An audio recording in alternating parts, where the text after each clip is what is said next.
Good afternoon and a very warm welcome to all members of the Radley community who've joined us today on Zoom and our school partners.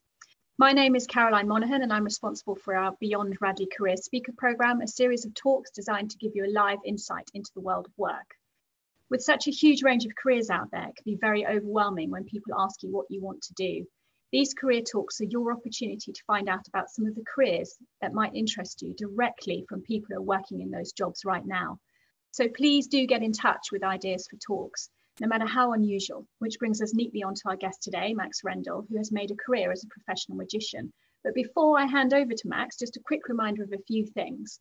Please keep your microphones on mute. If you want to ask a question, then please put it onto the chat and there'll be a Q&A at the end. The event will be recorded so we can share it with those who are unable to join us today. Now, I'd like to introduce you to Max, whose career as a magician has enabled him to travel all over the world, performing for celebrities such as Sienna Miller, Bob Geldof, and the royal family of Udaipur. Max will tell you about how he became a magician and forged a successful career path that has introduced him to a wealth of extraordinary experiences. So without further ado, over to you, Max. Thank you. All right, well, thank you, Caroline, and thank you very much, everyone, for having me. It's certainly, being a magician is certainly not the career I expected leaving Radley, but it's where I've ended up. Now, obviously, being a magician, it seems silly not to do some sort of magic tricks and the like throughout the performance. I thought we'd start off with one straight off the bat, make sure everyone's paying attention. So first things first, if everyone wants to, just stick your hands straight out in front of you like this, with your thumbs pointing up, fingers extended. And what you're going to do is you're going to turn your hands so your thumbs are pointing face down. And then you're going to take your left hand, it's going to go up, across, and down. And then you're going to link your fingers together. And I'm just watching Mr. Greed hurt himself there. So do try and keep them like this. And if you can, see if you can raise just your index fingers and tap them together. And now, hopefully, if you haven't been fooled by me, you should be able to do this. And stick your thumb straight up in the air.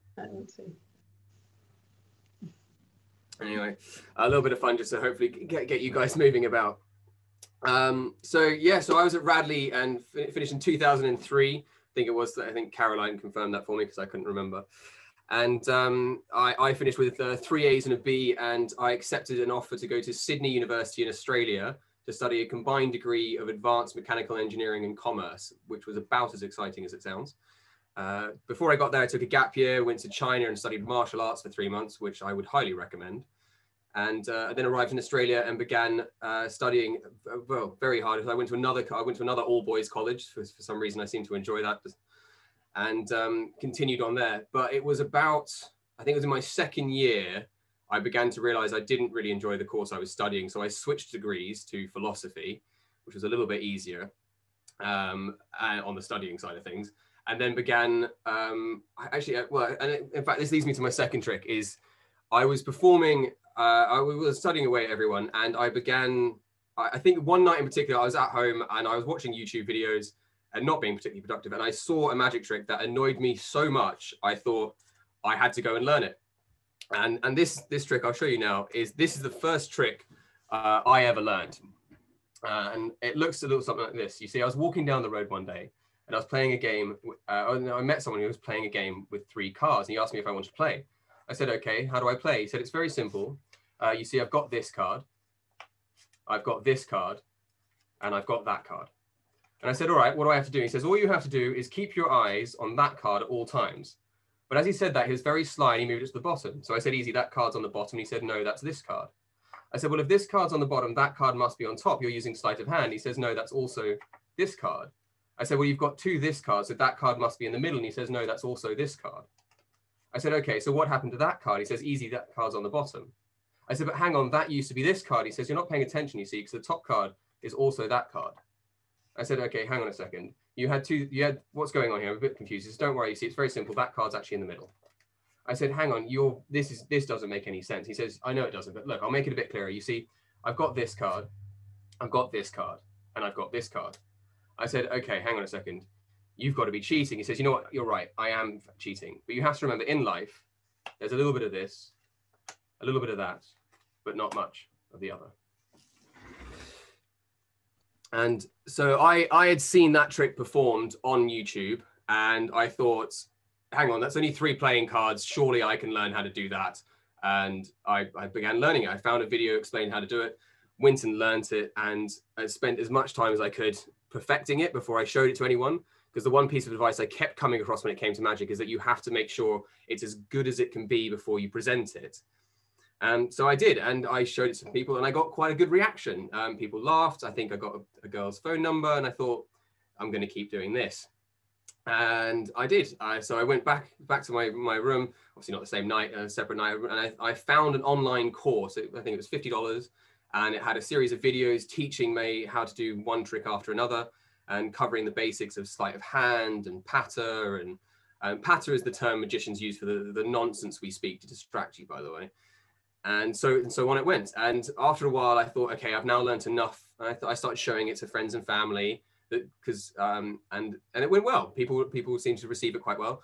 And then I reached the worst challenge I think I'd received in the course, which was I had to go and perform to complete strangers, which was terrifying, because before then I'd always done it sort of at the bar at the university, or sort of friends at a party. But I had to go out into the street and walk up to people and say, would you like to see a magic trick? And I got told, I think it was about an hour, if not 2 hours, of being told, no, I'm not interested, leave me alone, go away, who are you? You look funny, you little weirdo. And so on it went. But the very last people I performed to, I said to myself that these are the last two I'll perform to, and then I'll go home and I've done my stint and I've tried to do it. And it was two ladies who were on their cigarette break out the office, and I performed to them, and they loved it. And they were so impressed, and they were, apparently anyway, they tipped me $100 then and there. And I thought, okay, there's really something to this. Like I'm clearly on to something. So I kept studying, and I kept performing. I sort of started investing in new tricks, because there was a magic shop in Sydney that I would go and perform, or would go and chat to, and they'd say, oh, here's one that you should learn and do this. And one day I was at a house party where I performed just to a big group of people. And one guy in particular was so impressed, again, because apparently that's the word of the day, came over, visited me and said, do you want to work in my restaurant? And I said no at first, because I already had a job as a bartender. And I didn't realize that he wanted me to perform as a magician in his restaurant. And as soon as he made that clear, I called my boss at the bar and said I quit, and went to perform at his restaurant. And it was next to nothing. I think I was earning $50 a night or something. But this became my new job, and I loved it. I couldn't get enough of it.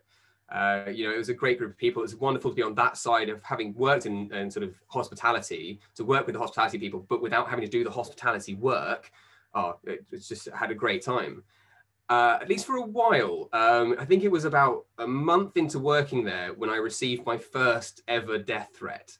I have received a couple of them over my life, which is a very strange thing to say, and they're all related to magic. And this one was because it turned out there was another magician who'd been working at this restaurant before me, and I'd undercut him in price and taken his job, which is obviously a big no-no. But I had no idea, so I was, of course, completely innocent. And once I found that out, I decided to ask them, well, you should probably be paying me more, at which point they fired me. But it was a lesson learned, that maybe I should be charging a bit more, because of course, if I charge too little, then I hurt the competition, but also hurt magicians in general. And so it was actually damaging to the community of magicians, which I think was part of the reason that he maybe didn't come across very tactfully, but that was sort of part of what he was trying to get across. So from there, I continued. Luckily, I managed to build up a sort of almost a client base of people who wanted me to perform at their private events. So I was being hired for birthday parties, and not corporate functions yet, but sort of any event that happened that people were doing. Birthday parties, like I say, were the big ones. And it was at one of these where I met somebody who I was performing to them, and he was so impressed. He was actually a choreographer who worked all across Sydney in all kinds of events. And he said that they have a particular show, or he had some friends who ran a cabaret show, and that he'd put me in touch. So a week later, I went in and had an interview, and it was this old hotel that was no longer being used, with this incredible foyer, marble everywhere, beautiful piano. And I mean, like, talk about like gobsmacking as a sort of an intro. Get there, we have an interview in this sort of dark, smoky room with a big stage and a bar, and apparently, I did something right, because they said, all right, come back on Friday and we'll put you in the show, and we'll have you do some magic at the tables. I thought it was brilliant. And it went really well. And so it became a permanent fixture, and I joined the cabaret. And I worked with these people for about 5 or 6 years. That's how I met my agent and my manager, because they were also in the show. And so the show was made up of myself. There was my manager, who was also a magician. He performed all over the world. He'd put on shows in Las Vegas, which had been very successful. But he'd now moved to Australia with his family and was starting his own thing in the form of this cabaret show. I think there were 4 or 5 dancing girls and 2 dancing boys and a contortionist, as well as obviously a host of bar staff. And we all became very, very close and regularly performed together. And this went on, so I was with them for 7 years, but we were at this venue for about 2 years, I think it was.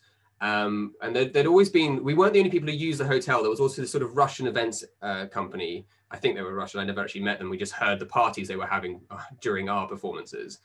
And after 2 years, we discovered that we needed to get out of that venue as quick as possible, because it turned out it wasn't so much a Russian events company as it was an underground Russian brothel that was being run illegally in the same venue as us. So the next day, once we discovered this, we turned up with a truck. We threw everything we could. We ripped everything out the ground that we could take with us, piled it into the back of the truck, and just scarpered.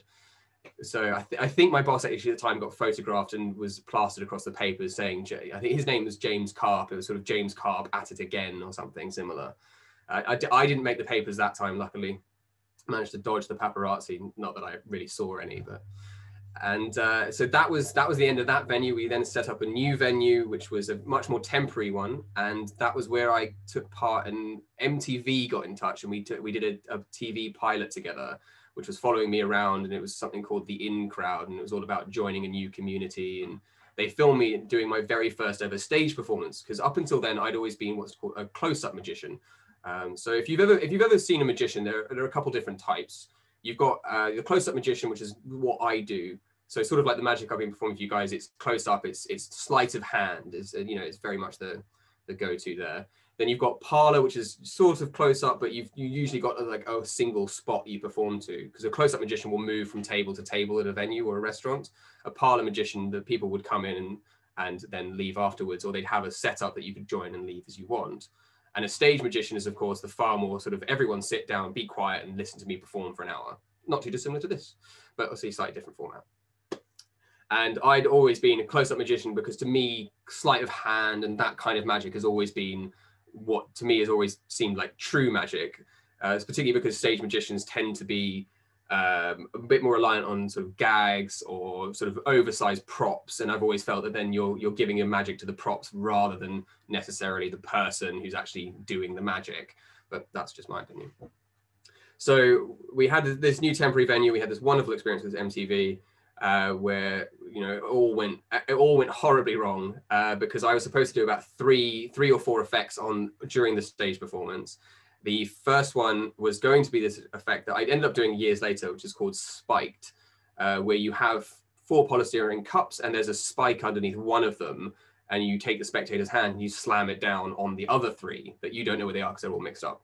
Unfortunately, the magician who was building it for me was actually the same one who'd offered the death threats about a year or 2 earlier, and because apparently we were able to resolve that disagreement.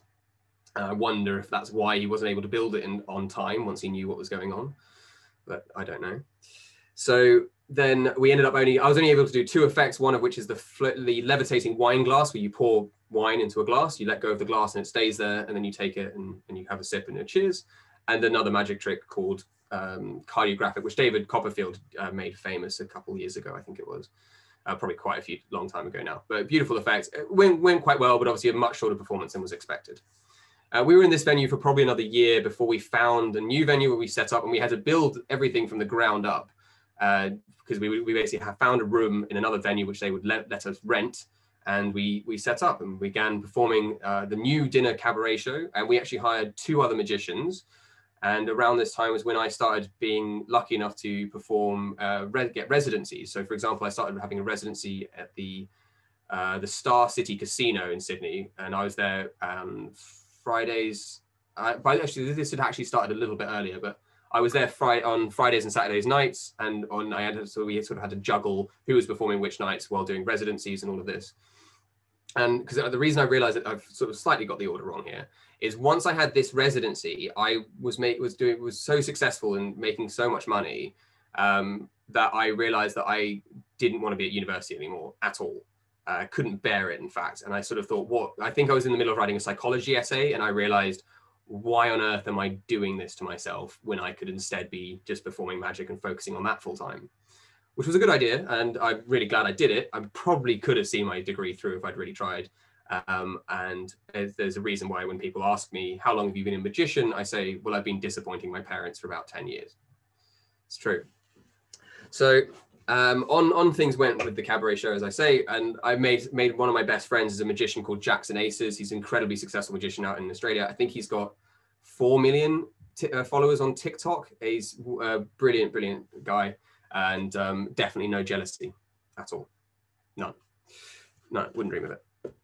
But that was also when I got to meet Brian Lara, who's probably one of the more impressive celebrities I got to meet. If any of you cricketers and know that name, a very, very tough man to perform to. Wouldn't give me any room for error, but kept me on my toes. Definitely a very nice man, just a very tough audience member. So from there, let's see. So I'm going to check my notes. Very, very professional. Yeah. So then from there, that carried on until about 2015, and while that was around the time when my girlfriend at the time was working for the Star City Casino, and through her, I accidentally discovered that my agent, my manager, had been taking an additional 10% off my fee that I wasn't aware existed. And so they'd been telling me that this was the fee, they were taking 20% and I'd get the rest. And it turns out the fee was higher than that, and they hadn't told me that difference before they took the 20% off. So that sort of meant that the relationship ended rather abruptly, as I sort of decided, you know what, now's a good time for me to head back to the UK. And so I came back to the UK, excited to continue my very, very successful career as a magician, only to discover the rather harsh reality that you cannot take your reputation with you. I arrived thinking I'd get plenty of bookings, and of course, you know, the phone never rang because no one knew who I was. So I sort of drifted in like that phase for a while, getting the odd gig here and there, but certainly not enough to live off. So back to living with mum it was.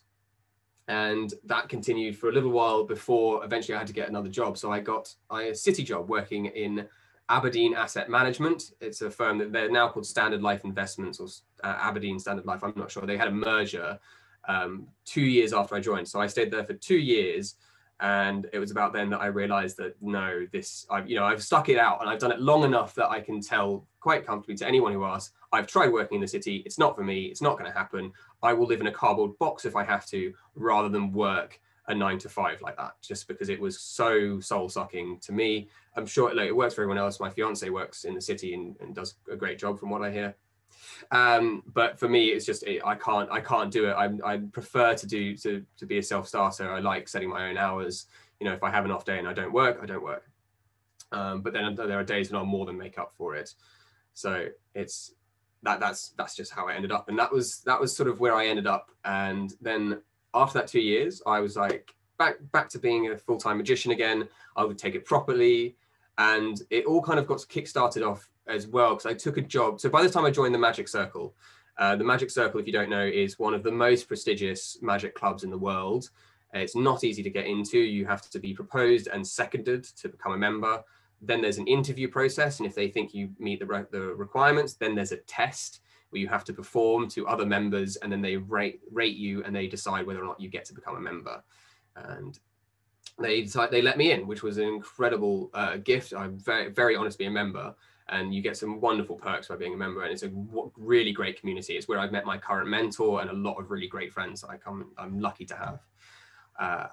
So that was that there. Now, the reason I bring that up now is because what happened around that time I left Aberdeen, I'd just gotten a job where I was booked to perform for Sony, and they had me do magic for a very high-powered slow-motion camera.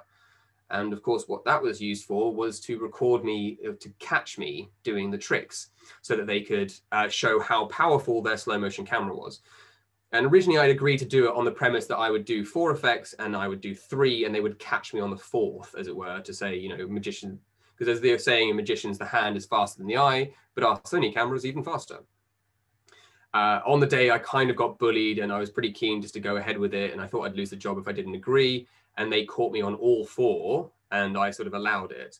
Eventually the video was released, and this was not well received by the magician community, which is completely understandable. And I sort of hid it under the rug and rather bashfully sort of hoped it would just go away without becoming an issue. And that was when I started receiving my second round of death threats.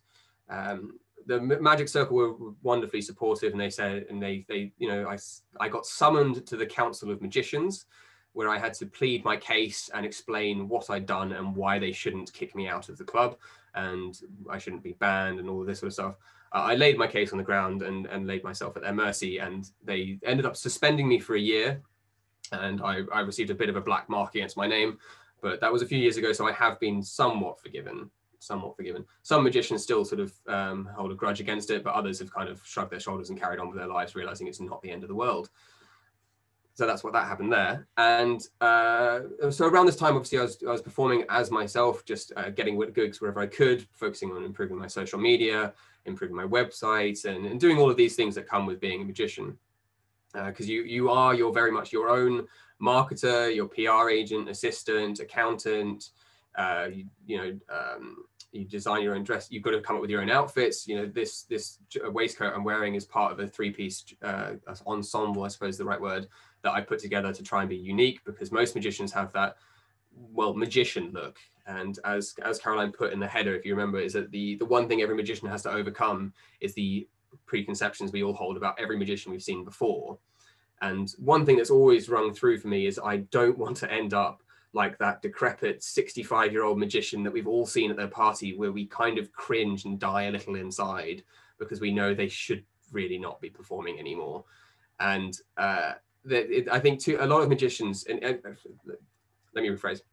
If you know Penn and Teller, two of probably the most famous magicians in the world right now, Teller very rightfully says that the reason magic often has magicians like this is because magic is the only art form where you can go to a magic shop, buy a prop, walk outside with it, and perform it seconds later. So you don't have to put in the time and skill required to develop the art form to actually be able to present it. So you can just buy a thing and then go, look, it does the magic. So for example, on the flip side of that, you can buy props. So this is a little prop that I own. It's a rather silly prop.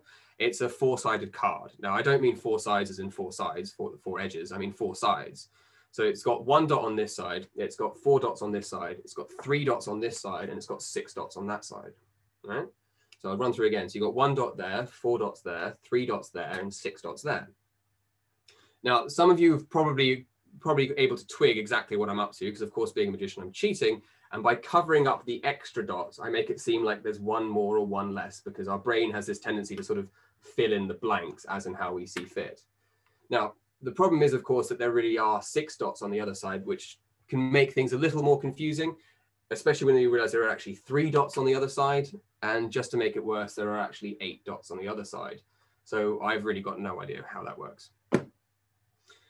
So it's this is the thing, as you learn as a magician, is that you do have to do all of these things yourself, and you have to bring them all together and to try and it's very much actually more entrepreneurial than I think people realize.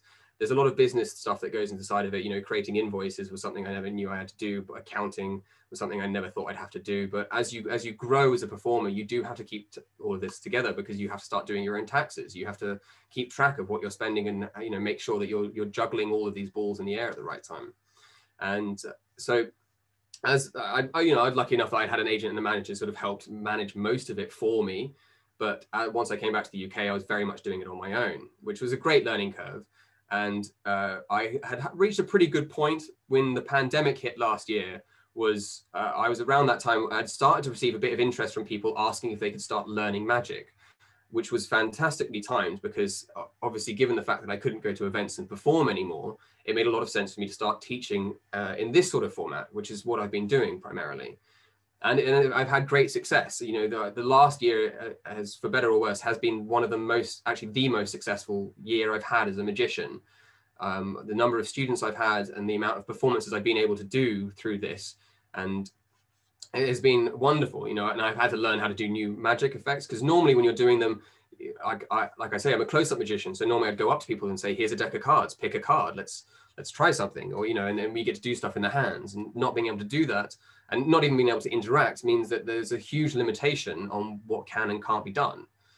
but it's been a wonderful, like I say, wonderful learning curve, because it's forced me to sort of look at new things. So I've had to grab tricks like this, which is not something I'd normally do, because you can't carry that around when you're performing in a restaurant, because of course it doesn't really work to then go to another table and do it again when they said, yeah, I saw you do that over there, so what?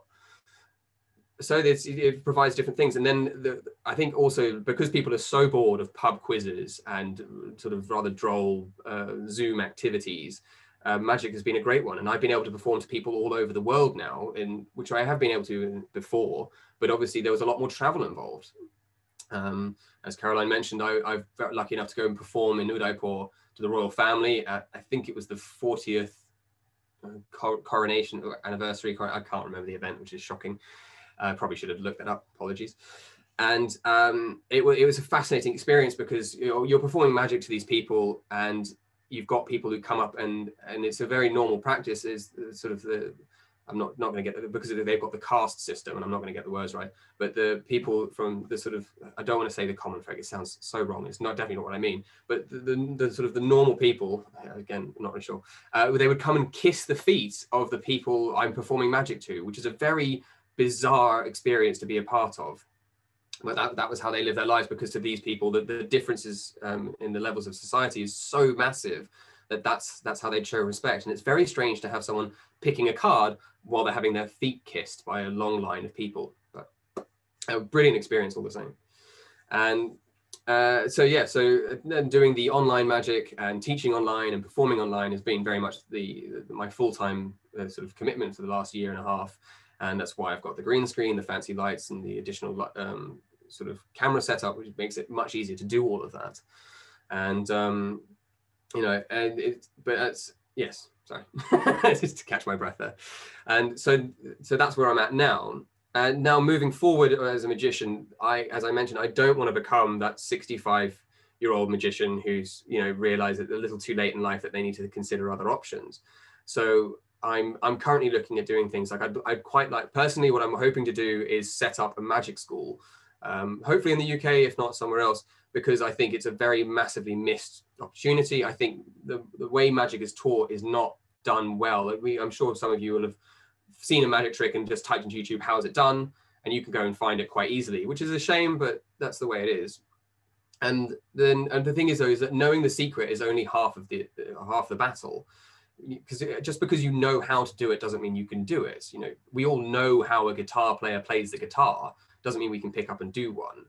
And so as a magician, not only do you have to learn the secret, you've then got to learn how to integrate it, how to have a character that performs it, because otherwise you fall into that stereotype of just being another magician, another guy who does a trick. In fact, one of the lines I hear a scary amount of times, and this isn't a trick, this is just a quick demonstration, is as a magician, you'll pull out a deck of cards and you'll say, pick a card, and someone goes, oh, I've seen this one. How can you possibly have seen this one? I haven't done anything yet. But that's how people's minds works. It's because they're so generic, and it's so much of many magicians rely on just the magic to be their character rather than being larger than life and having, whether it's an outfit that says who they are or something like that. And I don't know if you guys know magicians like David Blaine, but David Blaine in particular was a very serious magician who'd sort of like watch, and then he'd do things like he'd read people's minds, or he'd bend things, or well, not bend things like a piece of paper, but he'd like make a piece of metal bend, or he'd stick a needle through his arm without it bleeding. He did incredible effects, and he was actually the first magician to make close-up magic or introduce street magic, the idea of performing in an environment that wasn't completely in the magician's control. Well worth looking into some of the effects he performed. And so this is the thing of, it's why I want to teach magic, and it's why very much the focus of what I'm doing is teaching magic. But along with that, I'm also looking at doing other things. So whether it's merchandising or monetizing my website, one project I'm particularly excited about is this deck of cards. Hopefully the cameras can see those. So these have been designed by my brother, who also went to Radley. He left in, actually, I think he left in 2003 as well, but he was 2 years younger. And he's actually hand-drawn all of these playing cards. And they're based on gods and different cultures throughout history, which we've sort of designed together. And I think the first, these are just a prototype, but the real ones will be arriving later this year, and we're so very, very much excited. It's definitely a much bigger project than we thought when we took it on, but this is the sort of avenue that we're hoping to go from, rather than relying purely on the performance. I think, you know, I know I keep referring to the 65-year-old magician, but I think any entertainment sector, there's always the risk that the performer will become a little outdated, and I'm hopefully going to avoid that. I think that about wraps up. I think I've talked a lot longer than I was expecting, but hopefully that's an overview of what my career has currently been like and where it's headed. So that's great. Thank you so much, Max. That's my pleasure. You've been talking about magicians, and the one, you know, you've referred to quite a few. Do you have one that you particularly admire and try and emulate, or are you, you know, very much plowing your own path? I mean, there's an aspect of trying to forge my own path, but like I say, I'm lucky enough to have a lot of magician friends. And the thing is, you realize that you can take one of their secrets, but it doesn't mean you can, you know, you can't necessarily perform their trick because it doesn't work because of how you carry yourself. But the magician I probably hold in the highest regard is a magician called Faye Presto, and she's 71 and still performing magic. And she was actually the first ever transgender magician and she did not have a good time of it, because she, like I say, she's 71, and I think it was around when she was 30 she started trying to switch, and of course that was well before it was acceptable. And but if you ever get a chance to watch her perform, she performs in London at a restaurant called Langan's quite regularly, or the Ned. She's got 1 or 2 YouTube videos, and I don't think it conveys quite what she can do properly. The way she manages an audience, the way she can perform an effect right in front of you, and you will not catch her doing it, is absurd. The trick that made her famous is taking a wine bottle or a champagne bottle and pushing it through the table right in front of you. And I've seen her do it hundreds of times now. And every time I'm still flabbergasted, just because she makes it seem so easy, and it does look like that's exactly what's happening. Just on that, actually, everybody who has any further questions, I'll keep going otherwise. Please do stick them on the chat. Can I just jump in with a verbal question? Yeah, of course, go for it. Yeah, Max, sorry, Max, you knew that was coming. Max, yeah. It's clearly quite a cutthroat business, you know, death threats and so forth, and you've obviously survived. And but also, more importantly, I think, obviously, those kind of experiences over the last decade would certainly have kind of make you look at life slightly different, even though you're at the tentative age of 31. My question is, I mean, what kind of life lessons have you learned at this point in your life from those kind of the rough and tumble of the magic world? You know, what would you say were the kind of top 2 life lessons reflecting back on that decade? That's a very good question. So I mean, the first one is something I've talked about before, but probably not today actually, is learning that, because whenever you're a performer, you have to learn that whether or not someone likes your performance has nothing to do with you. And that is a very tough lesson to learn. You know, that those 2 hours when I was walking up to people in the streets and saying, would you like to see some magic, and being told no, and being sweared at and just being asked to go away, you realize, you know, that's because they're in a rush, or they're having a bad day, or they don't have time for it. And that was the one thing, is realizing, you know, is that rather stoic mentality of you can't control whether or not the world smiles at you, but you can control whether or not you smile at it. And that's something that I've carried through. And, you know, I've done performances that have not gone too well, and others that have gone fabulously. And you realize that how they affect you is up to you and no one else. So that would be the first major life lesson that I've learned. I think, which sort of impacts the other one as well, is that other people can react however they want, and if you let it get to you, it's up to you. I think the other big life lesson is probably that I've learned is that no one's going to come and do it for you. If you want to succeed, you're going to have to not pick yourself up by your bootstraps. I don't like that expression, because of course it was made to joke about the fact that that's what people expect you to do, and you can't do it because it's not possible. But I think there is that aspect of, if you want something, you're going to have to go and get it. And so it's something that you definitely learn after you leave Radley, is that, and not because this is Radley's fault, by the way, you should make sure I'm not bashing Radley. But when you leave Radley, you don't realize how much of a support system you have, and how valuable it is having teachers push you every day to make you do your homework and go and get your meals. Because once you leave Radley and you're at university, you can eat a bowl of ice cream and play video games until 2 a.m. But the problem is, you can eat ice cream and play video games till 2 a.m. every day if you want. And all that's going to happen is you're going to waste away and no one's going to tell you off. And so you have to be able to do that yourself. You have to be able to turn and go, hang on, this is not what I should be doing. I need to do better. And that's tough, but it's definitely it's the most important battle you'll ever fight. And it's definitely one worth winning. Brilliant. Thank you very much, Max. I mean, you talked earlier about the Magic Circle. What is the magical network like? Is it quite competitive or quite close-knit? You know, what is it like building a network? It's both.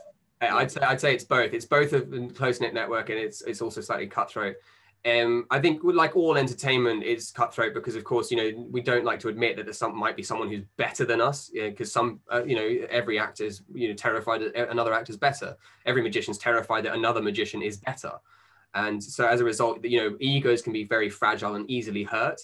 But at the same time, I'm very lucky, like I say, being part of the Magic Circle, there's a lot more of a community there because we're all kind of in it together and there's a bit more camaraderie. But that's not to say that there aren't issues of politics like with any organization or any group. So I think as well, like I say, like there are magicians I get on with really, really well and magicians who I could not disagree with more if I tried.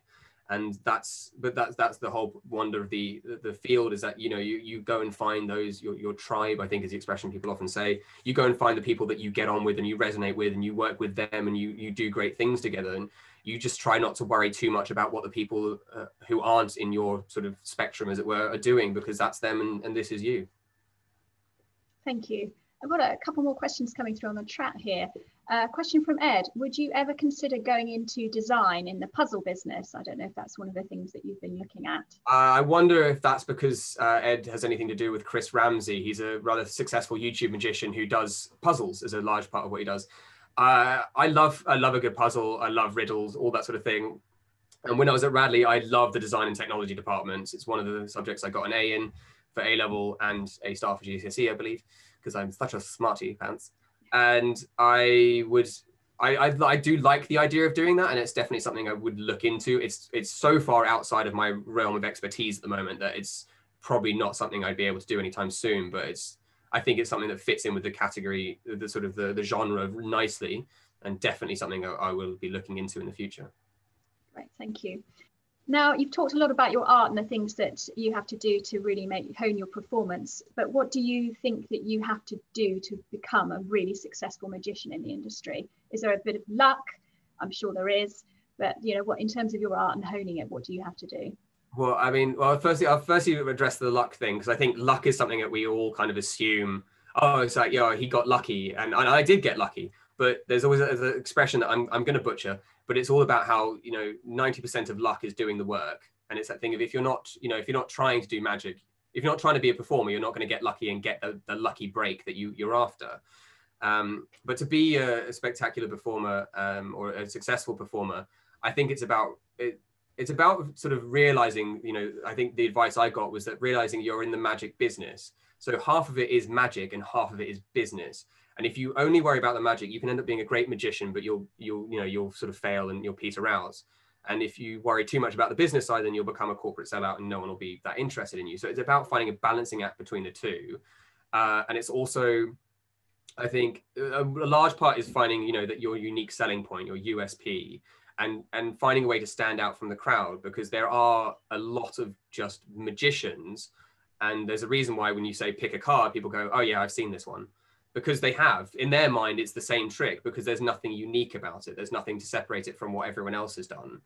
And that's a big part of it. And I think there's also, like, you have to enjoy it. If you don't enjoy it, then you're in it for the wrong game, because I think, like any performing or entertainment industry, if you don't have that passion, that enjoyment of actually doing it on a regular basis and being able to wake up in the morning and go, yes, I get to do this today, you're going to end up kind of resenting it, and you'll burn out and you won't have what it takes to take it further. And because I did get lucky, I had a lot of lucky breaks and met the right person at the right time, which opened the door. But if you also need that sort of thing of going, so for example, when I took the job at the restaurant, the first one I took, and I said yes and quit my other job, there's that great idea of burn your boats. If you want something and you get given the opportunity, I think the mistake some people make is they worry that, oh, I'm not ready yet. And the best thing you can do is say yes now and be ready when it comes. You know, don't worry about having all your ducks in order, because you'll never have all your ducks in order. I think the first day I performed at that restaurant, I bought one of the tricks I performed that night that day because I hadn't been able to get it any sooner. And I was learning it on the way to the restaurant to point me like, okay, this is how it works and this is what I do. And I kind of fuddled through, and it wasn't a perfect performance, but it was, I got my foot in the door and I'd done it. And then I was ready to do the next one and I improved then. You know, and it's that thing of, whenever I learn a trick now, I'll do what it takes to learn the effect and get the hang of it. And then I'll practice and learn it by performing it, because that's, you know, it's a trial by fire and you've just got to make the commitment. Thank you. That was really good advice there. Got a question here from Matthew. Have you ever had a trick go completely wrong? Yes, and I was terrified this question might come up. I make mistakes all the time. I've had some shocking performances where, you know, I've done things where I found the wrong card, or a prop has broken halfway through, and it's obviously absolutely devastating. And all you can do is carry on. You know, the show must go on. You don't get a choice in the matter, so you just got to do what you can. The worst performance, I mean, I'll tell it. The worst thing I've had go wrong when performing, I was doing the trick I mentioned before, spiked. I did that back to back for 2 years without that ever going wrong. One particular night, it did go wrong. I think it was the third or fourth night in a row of performing, and I pushed the audience member's hand down, and I felt resistance when I shouldn't have felt resistance. Now, luckily, I was able to kind of twig pretty quickly that shouldn't have happened. So I crushed the other one very quickly and went, ta-da, they're fine. But I did cut the audience member's hand. And, you know, so I went and met her straight up. As soon as the act was over, we wrapped it up. I went outside, I chatted to her, and I was super apologetic, got her into a taxi so she'd go to hospital, make sure she was fine. I mean, it was the most pathetically tiny cut, but of course you've always got to be super careful about this. And then what I did find quite funny is I thought the story would be forever behind me and just something I could occasionally refer to, until my friend Jackson Aces sent me a video of that girl being on a quiz show where her interesting fact was that she was in a magician's show which went wrong. And so that story was publicized to the entire world. Oh no. Oh, yeah. Well, yes, you can't control it, can you? I should specify I don't do that trick anymore. I've stopped all, I stick to the less dangerous stuff now, so that everyone can rest easy. Yeah, sounds pretty gruesome. Another question for you here. Once venues open up again, is there anywhere you'd really like to perform? And is there a trick that you would like to do that you haven't done yet? There's a venue around the corner from me that I've been desperately trying to get into to perform, because it's a place called the Prince, not far from me. I live in Fulham in London. It's a venue which it's got a great young crowd, but it's also like, I'm not a fan of nightclub magic because it's usually too dark and too loud, and trying to get someone to pick a card is pointless. You know, like you have to yell at people. It's no fun at all. This particular venue is kind of a nice mix. It's got 5 different restaurant bars that all kind of feed into the one sort of outdoor area. So it's got a great atmosphere. It's not too loud to perform. You know, it's not outdoors, so there's no smoking, and it's still covered, so it's available in the rain. And it's just, I've been there and always had a great time, and I've always thought this would be a great place to perform magic, particularly to meet people, meet potential clients, that sort of thing, and also just to try tricks out. So getting a residency is always a big deal for a magician, because having that regular income, and also just having a place where you can test things out before doing a proper corporate high-paid job. And in answer, if there's a trick I would particularly perform, well, behind the green screen here, I have a bookshelf that is full of tricks that I still am desperately trying to learn and to fit into the routine. The problem is with every effect that you see and you go, oh, I've got to get that one and I've got to work it into my routine. Often what happens is you buy it, discover how it's done, and realize that it's just never going to work in the way that you're hoping it's going to work. But if there was one in particular, there's one in particular I'd love to be able to do or work about, and it's one I've been trying to do for ages, and it's why I think this particular outfit outfit is the 3rd custom built suit I've had made, and all of them have had this trick designed with them without giving the secret away, and I've yet to ever be able to perform it. And basically the effect is one where you borrow a ring, you make it disappear, and then it appears tied to your shoelace a moment later. And it's an absolutely stunning effect, and it's one I've never quite got to work the way I hope, because I think it's one that works on stage, but also for an audience when doing close-up magic. No idea how you would do that. So I'm leading on from that. What is the favorite trick that you like to perform? Aside from that, so there's one trick in particular. I can't perform it here because you require audience members' hands, but I can give a sort of a semi demonstration of the sort of thing that would happen. If I'll switch to my other camera, and I can show you sort of the lead up to it. So normally we'd have someone pick a card. I'm just going to grab one out because obviously it's a bit difficult to have someone pick a card. So in this case, the card's going to be the Ace of Diamonds. And what we would do is I would take the Ace of Diamonds and I'll drop it into the pack so you can see it's going into the middle. And then I'll give the pack a bit of a shuffle. And what I would do is you talk about the fact that I train the cards. So if I snap my fingers, you see one card jumps to the top, saves me a lot of trouble. And in fact, if I was to take that card, I'll push it in about halfway down. So it could be anywhere in the pack. That way we know for a fact it's not on the top. It's also not on the bottom. See, it's only when we snap our fingers, that's when the card jumps back to the top. Just to make sure I'm not cheating, I'll drop it in about halfway down again, so you can see when it really does jump up to the top, just like that. And this is about where the trick, at this point, the trick would usually move to, well, one last phase, as it's called, because magicians, we always have names for everything. So the phase here, last phase here is we put the card in about there, and then we put all of that in there, snap our fingers, and of course it still jumps back to the top, just like so. And to finish off, what would happen is, well, normally you'd have a bunch of people put their hands in the middle, and you would you bend the card so they can see where it sits. So if you push it in about halfway down, like so, you can close up the pack, snap your fingers, and it still jumps to the top. And the follow-up to this would you then have someone take the entire deck of cards, place it in their hands, snap your fingers again to remove this card one more time, and then, oh, sorry, I didn't mean to turn my video off. Then you'd say, well, now that I've got your card, I'll snap my fingers again, but your card can't jump to the top. So what happens is the entire deck disappears. They open their hands and the entire deck has turned into a Perspex block. And this is, it's one trick I've been doing for years now. And it's one that just always floors the audience, particularly those who think they've got me or are going to catch me in the act. And it's also been a sort of certain degree of pride because I've had other magicians watch me perform it, and they've called me arrogant for thinking I can get away with it, and then being amazed that I get away with it, because what I do to pull off the effect is quite sneaky, and it's not of my own invention, but the way I do it is a way that a lot of magicians would not feel comfortable or safe performing it, just because it's very likely to get caught. But this is one of those things, sort of to loop back around, that I've always loved about magic. Is the reason I love the live performances is how you get to play with people's perception and awareness. And the best analogy I've ever found for it, when you're performing and you happen to have one of those performances where you're really at the top of your game, people's attention, you can almost visualize where their attention is, and you can pass it and move it around. And when you're moving it and you can expect where their attention is going to go, you can get away with absolute murder in what I would consider the dark areas, the areas they're not looking.